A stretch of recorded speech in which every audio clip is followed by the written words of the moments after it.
Hello friends, എല്ലാവർക്കും Shruthi's learning സ്ക്വയറിലേക്ക് സ്വാഗതം. ഇന്നത്തെ ക്ലാസ്സിൽ നമ്മൾ ഡിസ്കസ് ചെയ്യാൻ പോകുന്നത് നമ്മുടെ PSCയുടെ പുതിയ പാറ്റേൺ അനുസരിച്ചിട്ടുള്ള കുറച്ച് ക്വസ്റ്റ്യൻസ് ആണ് കേട്ടോ, ഇംഗ്ലീഷിൻ്റെ. അപ്പോൾ എല്ലാവരും ശ്രദ്ധിച്ച് കാണാം. ക്വസ്റ്റ്യൻസ് എല്ലാം ഇമ്പോർട്ടൻ്റ് ആണ്. കഴിഞ്ഞ ഡിഗ്രി ലെവൽ പ്രിലിംസ് അനുസരിച്ചിട്ടുള്ള മനസ്സിലാക്കിയിട്ട് അതിൽ നിന്ന് ചെയ്തിട്ടുള്ള കുറച്ച് ക്വസ്റ്റ്യൻസ് ആണ് കേട്ടോ. അപ്പോൾ നമുക്ക് സ്റ്റാർട്ട് ചെയ്യാം. Dash she had many misfortunes, she is always cheerful. അപ്പോൾ ഇതിനു മുമ്പ് നമ്മൾ ഏത് കൺജങ്ഷനാണ് യൂസ് ചെയ്യുന്നത്? ഇവിടെ നമുക്ക് 4 ഓപ്ഷൻസ് കൊടുത്തിട്ടുണ്ട് അല്ലേ. അപ്പോൾ നമ്മളിവിടെ ഏതാ യൂസ് ചെയ്യുക? ഒന്ന് ആലോചിച്ച് നോക്കിയേ. അപ്പോൾ if she had many misfortune she is always cheerful, അത് നമ്മൾ പറയില്ല. അതുപോലെ തന്നെ always she had many misfortune she is always cheerful അല്ലേ, അതും നമ്മൾ പറയില്ല. പിന്നെ ഇൻസ്പൈറ്റ് ഓഫ് ഉണ്ട്, ഓൾദോ ഉണ്ട്. ഇതെങ്ങനെയാണ് നമ്മൾ മനസ്സിലാക്കുന്നത്? അപ്പോൾ ഇൻസ്പൈറ്റ് ഓഫ് ആണെങ്കിലും ഓൾദോ ആണെങ്കിലും ഇതിനൊക്കെ ഏതാണ്ട് ഒരേ മീനിങ് ആണ്. എന്നിട്ടും എന്ന് പറഞ്ഞിട്ടുള്ള മീനിങ് തന്നെയാണ് രണ്ടിനും വരുന്നത്, ഇൻസ്പൈറ്റ് ഓഫ് അല്ലെങ്കിൽ ഓൾദോ എന്ന് പറയുന്നത്. പിന്നെ വേറൊരു കാര്യം എന്ന് വെച്ചാൽ ഈ രണ്ടെണ്ണവും നമ്മൾ സാധാരണ ഒരു സെന്റൻസിന്റെ സ്റ്റാർട്ടിങ് തന്നെയാണ് ഉപയോഗിക്കുന്നത്.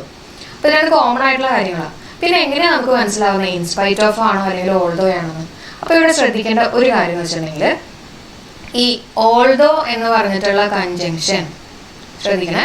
ഓൾദോ എന്ന് പറഞ്ഞിട്ടുള്ള കൺജങ്ഷന് ശേഷം എന്തുണ്ടാവും? ഒരു സബ്ജക്റ്റ് ഉണ്ടാവും, അതിന് ശേഷം ഒരു ക്രിയ ഉണ്ടാവും, അതായത് വെർബ് ഉണ്ടാവും എന്നുള്ളത് ആലോചിച്ച് വയ്ക്കാം.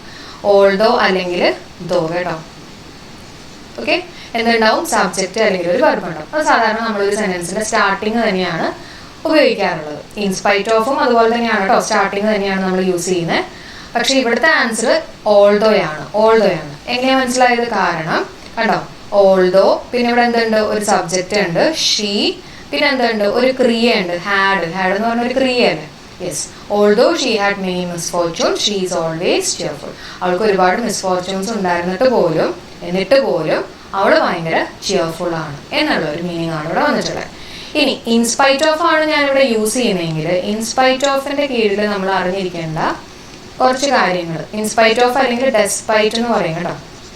ഡെസ്പൈറ്റ് ഓഫ് പറയില്ല, ഇൻസ്പൈറ്റ് ഓഫ് അല്ലെങ്കിൽ ഡെസ്പൈറ്റ് എന്ന് നമുക്ക് പറയാം. അപ്പൊ ഇതിന് ശേഷം സാധാരണ വരുന്നത് എന്താ? ഇതിന് ശേഷം ഉണ്ടാവുന്നത് ഒരു നൗൺ ആണ് കേട്ടോ, ഒരു നാമമാണ് നമ്മൾ സാധാരണ അതിന് ശേഷം ഉപയോഗിക്കുന്നത്. അതേപോലെ തന്നെ വേറൊരു ക്ലൂ എന്ന് പറഞ്ഞു കഴിഞ്ഞാൽ പൊസസീവ് അഡ്ജക്റ്റീവ്സ് വരാറുണ്ട്. പൊസസീവ് അഡ്ജക്റ്റീവ്സ് എന്ന് പറഞ്ഞാൽ ഇതൊക്കെയാണ് ഹിസ്, അവർ, ദെയർ. ഇതൊക്കെ ഞാൻ മുമ്പത്തെ ക്ലാസ്സുകളിൽ എടുത്തു തന്നിട്ടുണ്ട് കേട്ടോ. യുവർ അല്ലേ, ദെയർ നമ്മൾ പറഞ്ഞു, മൈ എന്നൊക്കെ പറഞ്ഞിട്ടുള്ള പൊസസീവ് അഡ്ജക്റ്റീവ്സ് ഉണ്ട്. അപ്പൊ ഇതേപോലത്തെ ആൾക്കാർ വരികയാണെങ്കിൽ അതിന് മുമ്പ് സാധാരണ വരുന്നത് നമ്മുടെ ഇൻസ്പൈറ്റ് ഓഫ് അല്ലെങ്കിൽ ഡെസ്പൈറ്റ് ആയിരിക്കും. അതൊന്ന് ഓർത്ത് വയ്ക്കാം കേട്ടോ. അപ്പൊ ഡാഷ് ഹിസ് എന്നൊക്കെ പറഞ്ഞിട്ടാണ് വരണമെങ്കിൽ ഹിസ് കണ്ടു കഴിയുമ്പോഴത്തെ നമുക്ക് മനസ്സിലാവും അപ്പൊ ഇവിടെ വരേണ്ടത് എന്തായിരിക്കും? ഇൻസ്പൈറ്റ് ഓഫ് ആണെന്നുള്ള രീതിയിലും കൂടെ ഒന്ന് ഓർത്ത് വെച്ചേക്കാം. അപ്പൊ ഇവിടെ നമ്മുടെ ക്വസ്റ്റ്യൻ അത് ഷീന കൊടുത്തിട്ടുള്ളത്, ഹേർ ഒന്നും അല്ല. അപ്പൊ ഹേർ ആണെങ്കിൽ നമുക്ക് ആലോചിക്കാം ഇതെന്തായാലും നമ്മുടെ പോസിറ്റീവ് അഡ്ജക്റ്റീവ് ആണ്. അപ്പൊ എന്ത് വരാനുള്ള ചാൻസ്? ഇൻസ്പൈറ്റ് ഓഫ് അല്ലെങ്കിൽ ഡെസ്പൈറ്റ് ആണ്. ഞാൻ പറഞ്ഞ ക്ലിയർ ആയോ? അപ്പൊ ഇത്രയും പറയാൻ കാര്യം ജസ്റ്റ് അതിന്റെ ലോജിക് ഒന്ന് മനസ്സിലാക്കി എടുക്കാൻ വേണ്ടിയിട്ടാണ്. അപ്പൊ ഓൾദോ അല്ലെങ്കിൽ ദോ വരികയാണെങ്കിൽ അതിനുശേഷം ഒരു സബ്ജക്റ്റ് ഉണ്ടാവും, അതിനുശേഷം ഒരു ക്രിയ ഉണ്ടാവും. ഇൻസ്പൈറ്റ് ഓഫ് അല്ലെങ്കിൽ ഡെസ്പൈറ്റിന് ശേഷം എന്താ ഉണ്ടാവുന്നത്? ഒരു നൗൺ ആണ് ഉണ്ടാവുന്നത്. അതേപോലെ തന്നെ ഈ പറഞ്ഞിട്ടുള്ള his, our, their possessive adjectives in spite of അല്ലെങ്കിൽ ഡെസ്പൈറ്റിന് ശേഷം സാധാരണ കണ്ടുവരാറുണ്ട്. ക്ലിയർ ആയോ? ഓക്കെ, ഇനി നമുക്ക് അടുത്ത ക്വസ്റ്റ്യനിലേക്ക് കയറാം. വേണമെങ്കിൽ ഞാനൊരു എക്സാമ്പിൾ പറഞ്ഞുതരാം കേട്ടോ. അതും കൂടി കണ്ടു കഴിയുമ്പോൾ നിങ്ങൾക്ക് ചിലപ്പോൾ കുറച്ചും കൂടെ ക്ലിയർ ആവും. അപ്പം ഞാൻ ഇൻസ്പൈറ്റ് ഓഫ് വെച്ചിട്ടുള്ള ഒരു എക്സാമ്പിൾ കൊടുക്കുകയാണ്. In spite of her illness,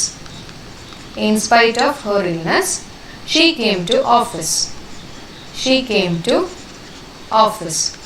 ഇപ്പൊ ഇവിടെ ഒന്ന് ശ്രദ്ധിച്ചേ, ഇവിടെ നിങ്ങൾ നോക്കിക്കോളൂ. ഇപ്പൊ സപ്പോസ് ഇവിടെ ഡാഷ് ആണെന്ന് വിചാരിച്ചോളൂ. Dash of her illness, she came to office. അപ്പൊ നമുക്ക് എങ്ങനെ മനസ്സിലാവും ഓൾദോ ആണോ ഇൻസ്പൈറ്റ് ഓഫ് ആണോ എന്നുള്ളത്? അപ്പൊ ഇവിടെ ശ്രദ്ധിക്കേണ്ടത് കേട്ടോ, ഹേർ വന്നു. ഞാൻ പറഞ്ഞില്ലേ his, our, their, your, their, പിന്നെന്താ ഹേർ, ഇതൊക്കെ വന്നു കഴിയുമ്പോൾ ഇതിനാണ് പോസിറ്റീവ് അഡ്ജക്റ്റീവ്സ് എന്ന് പറയുന്നത്. അപ്പൊ ഇതേപോലത്തെ വാക്കുണ്ടെങ്കിൽ അതിന് മുമ്പ് സാധാരണ ഇൻസ്പൈറ്റ് ഓഫ് അല്ലെങ്കിൽ ഡെസ്പൈറ്റ് ആണ് നമ്മൾ സാധാരണ യൂസ് ചെയ്യുന്നത്. മനസ്സിലായോ? അപ്പൊ അതൊന്ന് നോട്ട് ചെയ്ത് വെക്കുക കേട്ടോ. ഇപ്പൊ ക്ലിയർ ആയെന്ന് വിശ്വസിക്കുകയാണ്. ഇനി നമുക്ക് അടുത്ത ക്വസ്റ്റ്യനിലേക്ക് കയറാം. The counting of votes has been going on since morning, but no result has been announced dash. ഇപ്പോൾ ഇവിടെ എന്താ പറഞ്ഞിട്ടുള്ളത്? വോട്ട്സ് കൗണ്ട് ചെയ്തുകൊണ്ടിരിക്കുകയാണ് അല്ലേ, ഇന്ന് മോർണിംഗ് തൊട്ട്, since morning, but no result has been announced. Result announce ചെയ്തിട്ടില്ല എന്നാണ് പറഞ്ഞിട്ടുള്ളത്. അപ്പോൾ ഇറ്റ് ഈസ് ഗോയിങ് ഓൺ എന്നാണ് പറഞ്ഞിട്ടുള്ളത്. അപ്പോൾ അതിൻ്റെ അർത്ഥം ഫൈനലി ആവോ? ഇല്ല, കാരണം അത് counting of votes has been going on അല്ലേ, നടന്നുകൊണ്ടിരിക്കുകയാണ്. ഫൈനലി എത്തിയിട്ടില്ല. അപ്പൊ ഇവിടെ നമ്മൾ എന്താ യൂസ് ചെയ്യുക? But no result has been announced. എന്തായിരിക്കും വരിക? സോ ഫാർ, ഇതുവരെ അതിന്റെ റിസൾട്ട് അനൗൺസ് ചെയ്തിട്ടില്ല എന്നുള്ളൊരു മീനിങ് ആണ്. No result has been announced now എന്ന് പറയും, കാരണം it has been going on, നടന്നുകൊണ്ടിരിക്കുകയാണ്. പിന്നെ പെട്ടെന്ന് തന്നെ അതിന്റെ റിസൾട്ട് വന്നു എന്നുള്ളൊരു മീനിങ് ആവില്ല ഇവിടെ നൗ കൊടുത്തു കഴിഞ്ഞാൽ. കൊടുത്ത ആൻസർ വരുന്നത് സോ ഫാർ ആണ് കേട്ടോ, ഇതുവരെ എന്നുള്ളൊരു മീനിങ്. അടുത്ത ക്വസ്റ്റ്യൻ നോക്കിക്കോളൂ. ഇനി ഇതിന്റെ ആൻസർ നിങ്ങൾ പറയണം കേട്ടോ. Dash his popularity he didn't win the election. വേഗം പറഞ്ഞു. യെസ്, ഇവിടുത്തെ ആൻസർ എന്താ വരുന്നത്?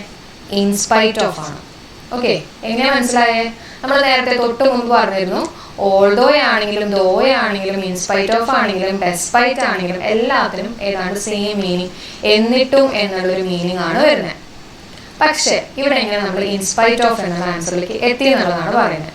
ഞാൻ തൊട്ട് മുമ്പ് പറഞ്ഞിരുന്നു, ഇവിടെ ഹിസ് എന്ന് പറഞ്ഞിട്ടുള്ള പോസസീവ് അഡ്ജക്റ്റീവ് ഉണ്ട്. നേരത്തെ പറഞ്ഞില്ലേ, his, our, my, your, her, their എന്നൊക്കെ പറയണ കുറച്ച് വാക്കുകൾ വന്നു കഴിഞ്ഞാൽ സാധാരണ ഇൻസ്പൈറ്റ് ഓഫ് ഡെസ്പൈറ്റിന് ശേഷമായിരിക്കും വരുന്നത്. ക്ലിയർ അല്ലേ? ഓൾഡോ ആണെങ്കിൽ അതിന് ശേഷം എന്താ ഉണ്ടാവുന്നത്? ഓൾഡോയ്ക്ക് ശേഷം ഒരു സബ്ജക്റ്റ് വേണം, ഒരു സബ്ജക്റ്റും വേണം, അതിന് ശേഷം ഒരു വെർബും വേണം അല്ലേ? അപ്പൊ അതെല്ലാം ഇവിടെ കൊടുത്തിട്ടുണ്ട്.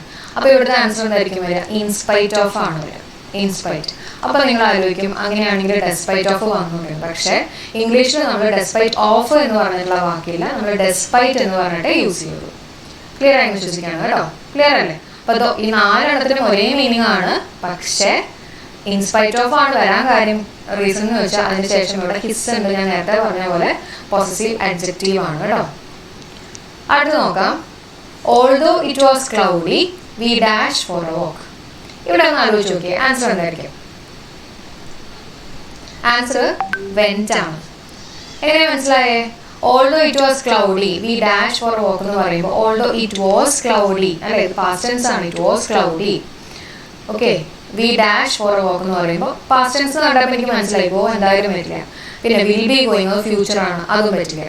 പിന്നെ ഹാഡ് ഗോൺ നമ്മൾ എപ്പോഴും യൂസ് ചെയ്യുക? ഒരു സെന്റൻസിനകത്ത് 2 പോർഷൻ ഉണ്ട്, അപ്പൊ അതിനകത്ത് ഏറ്റവും മുമ്പ് നടന്നിട്ടുള്ള കാര്യമാണ് നമ്മൾ പാസ്റ്റ് പെർഫെക്റ്റ് ടെൻസിൽ പറയുന്നത്. അപ്പൊ ഇവിടെ പ്രത്യേകിച്ച് അങ്ങനെയൊന്നും കൊടുത്തിട്ടില്ല, അപ്പൊ അതുകൊണ്ട് തന്നെ ഇത് ഞാൻ ക്യാൻസൽ ചെയ്യാം. അപ്പൊ നമ്മുടെ ആൻസർ എന്താ വരിക? വെന്റ് ആണ്. Although it was cloudy we went for a walk. Clear ആയി വിശ്വസിക്കുകയാണ്. അടുത്ത question. Ananthu is used to dash at night. Ananthu is used to dash at night. ഇവിടുത്തെ ആൻസർ വർക്കിംഗ് ആണ്. ഓക്കെ, അപ്പൊ പലരും ചിലപ്പോൾ വർക്ക് എന്നുള്ള ആൻസറിലേക്കൊക്കെ പോയിട്ടുണ്ടാവും. അപ്പൊ ഇവിടെ എന്തുകൊണ്ടാണ് വർക്കിംഗ് വന്നതെന്ന് വെച്ചിട്ടുണ്ടെങ്കിൽ, സാധാരണ അനന്തു യൂസ്ഡ് ടു ആയിരുന്നു എന്ന് വിചാരിച്ചോളൂ. അനന്തു യൂസ്ഡ് ടു ആയിരുന്നു എന്ന് വിചാരിക്കാം. അങ്ങനെയാണെങ്കിൽ നമ്മൾ just V1 form of the verb പറഞ്ഞാൽ മതി. ഓക്കെ, യൂസ് ടു സിങ്, അതായത് ബേസ് ഫോം പറയാം, യൂസ് ടു സിങ് അല്ലെങ്കിൽ യൂസ് ടു ഡാൻസ് എന്നൊക്കെയാണ് നമ്മൾ പറയാം. പക്ഷെ ഈ ഒരു ക്വസ്റ്റ്യനകത്ത് യൂസ് ടു മാത്രമാണോ?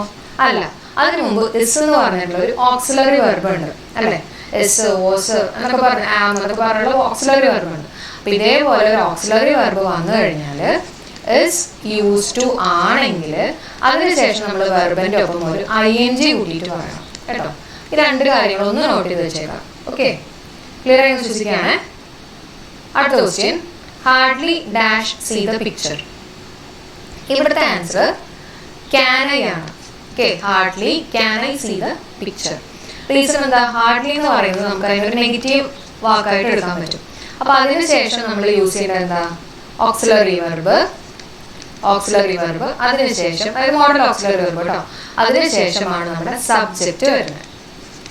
ഓക്കെ, അപ്പൊ ഇവിടെ ഐ എന്ന് പറയുമ്പോൾ സബ്ജക്റ്റ് ആണ്, ഇത് പറ്റില്ല. ഐ കുഡ്, ഇവിടെ ഐ എന്ന് പറയുമ്പോൾ സബ്ജക്റ്റ് ആണ്, പറ്റില്ല. ഇവിടെ കാണ്ട് ആയി വരുന്നത്, ഹാർഡ്ലി നെഗറ്റീവ് അല്ലേ. പിന്നെയും ഇവിടെ പോയിട്ട് ഒരു നെഗറ്റീവ് പറയേണ്ട ആവശ്യമില്ല. അപ്പൊ ഇതും നമ്മൾ വെട്ടിക്കളഞ്ഞു കേട്ടോ. അപ്പൊ നമ്മുടെ answer hardly can I see the picture. അടുത്ത് നോക്കാം. Would you mind waiting for dash minutes. ഇവിടെ എന്തായിരിക്കും വരിക? Would you mind waiting for dash minutes. Answer a few ആണ്. ഇപ്പൊ ഇവിടെ ശ്രദ്ധിക്കേണ്ടത്, ഇവിടെ മിനിറ്റ്സ് എന്ന് പറഞ്ഞു കൊടുത്തിട്ടുണ്ട്.